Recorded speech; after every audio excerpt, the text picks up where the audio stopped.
Match number 34 review.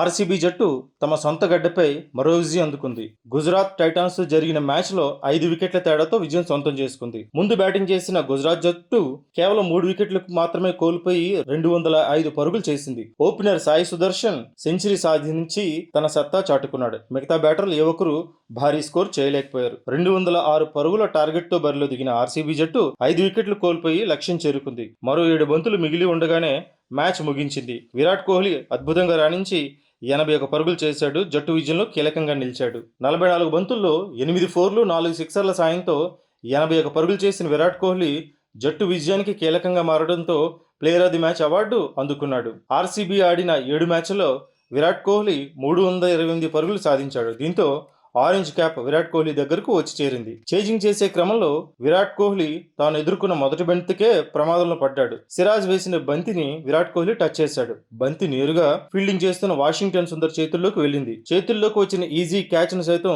Sundar జార విడిచాడు. దీంతో కోహ్లీ ఊపిరి పీల్చుకున్నాడు. లైఫ్ లభించిన తర్వాత విరాట్ కోహ్లీ అక్కడి నుంచి వెనుదిరిగి చూడలేదు. అద్భుతమైన షాట్లతో అభిమానులు అలరించాడు. వింటేజ్ కోహ్లీని తలపించాడు. ఇన్నింగ్స్ 14వ ఓవర్లో జీటీ బౌలర్ జాసన్ హోల్డర్ వేసిన బంతిని భారీ సిక్సర్గా మలిచిన విరాట్ కోహ్లీ ఆ తర్వాత బంతికి అవుట్ అయ్యాడు. జట్టు స్కోరు 154 పరుగులు వద్ద ఉన్న సమయంలో కోహ్లీ ఆటకు తెరపడింది. 15వ ఓవర్లో రషీద్ ఖాన్ చెలరేగి బౌలింగ్ చేశాడు. జితేష్ శర్మను అవుట్ చేశాడు. 16వ ఓవర్ వేసిన మానవ్ సుతార్ ఆర్సీబీ సారథి రజత్ పటీదార్ను అవుట్ చేశాడు.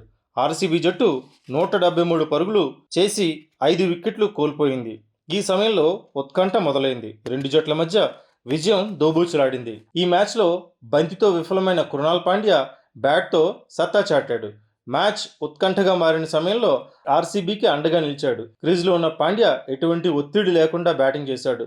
12 బంతుల్లో 3 ఫోర్లు 1 సిక్సర్ సాయంతో 23 పరుగులు పిండుకున్నాడు. జీటీ బౌలర్ మానవ్ సుతార్ను టార్గెట్ చేశాడు. పరుగుల వరద పారించాడు. ఆర్సీబీకి విజయం అందించాడు. ఈ విజయంతో ఆర్సీబీ జట్టు పాయింట్ల పట్టికలో 2వ స్థానానికి చేరుకుంది. తరువాత మ్యాచ్ను ఆర్సీబీ జట్టు ఢిల్లీ క్యాపిటల్స్తో ఆడనుంది. Thank you for watching.